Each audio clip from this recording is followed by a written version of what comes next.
No, man, I really, really want to play a Zelda game, but like the classic handheld ones.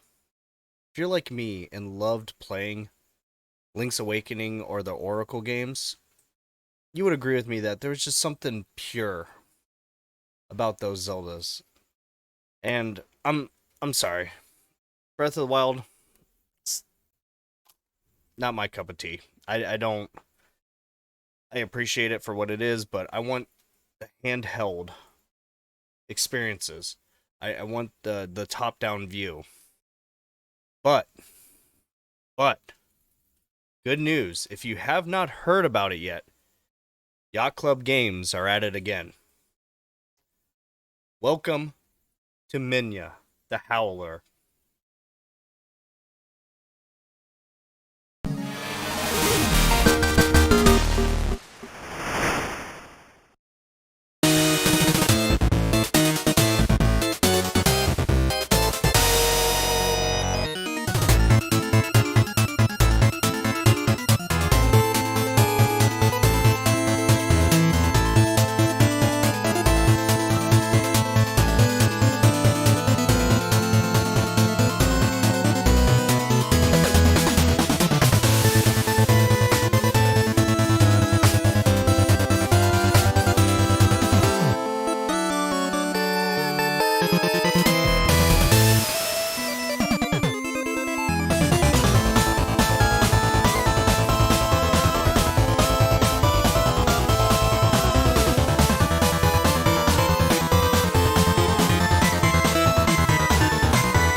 Just wow, every time I watch that trailer, I get goosebumps and more excited for this game.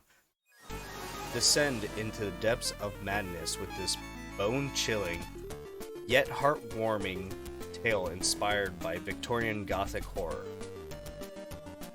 That sounds phenomenal.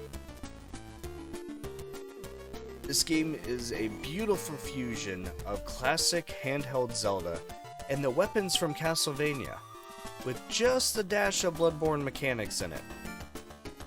Now, this game is not out yet, and doesn't have a set release date.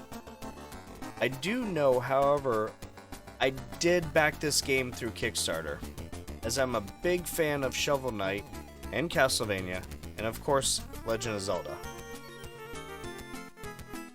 The movement of this game is quite interesting.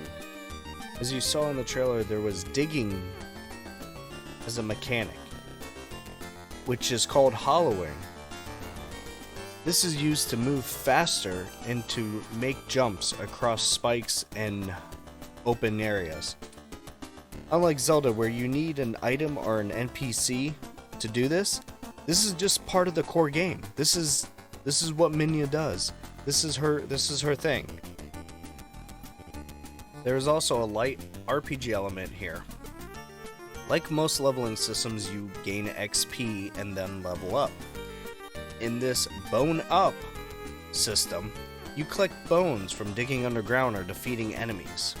Then you can select what you want to level up, as in your defense, your attack, or other options.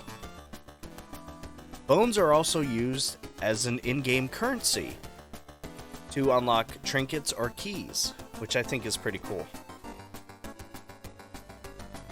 Now, the weapons and trinkets of Minya is not completely groundbreaking, but I like what they have done with them. Instead of the normal sword and shield, like a lot of games nowadays, Minya wields a whip, just like a famous Belmont from Castlevania. They also added a sub-weapon system from Castlevania. The sidearms, also known as sub-weapons, can be dropped and swapped out on the fly, just like in Castlevania.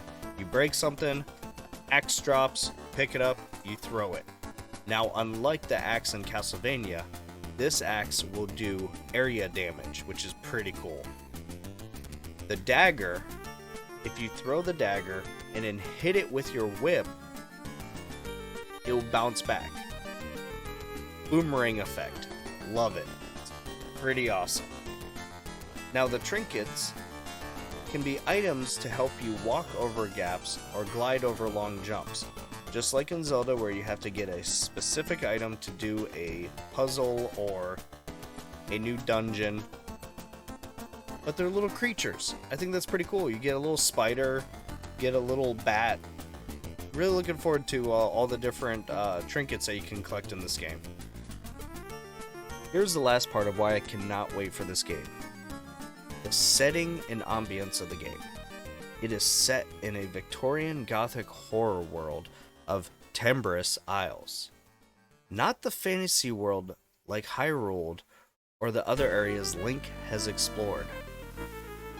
The towns take the look of Yarum from Bloodborne. And while you're out in the world, they look like they're ripped directly from Castlevania, which I absolutely love. The dark and gritty, and I will say it again, Victorian Gothic horror style. It is my absolute favorite setting of a game. If you enjoyed this video, please check out my other videos right here. Also, do the sub thing and the bell thing, as it helps me grow. And until the next video, everyone stay safe and game on, nerds.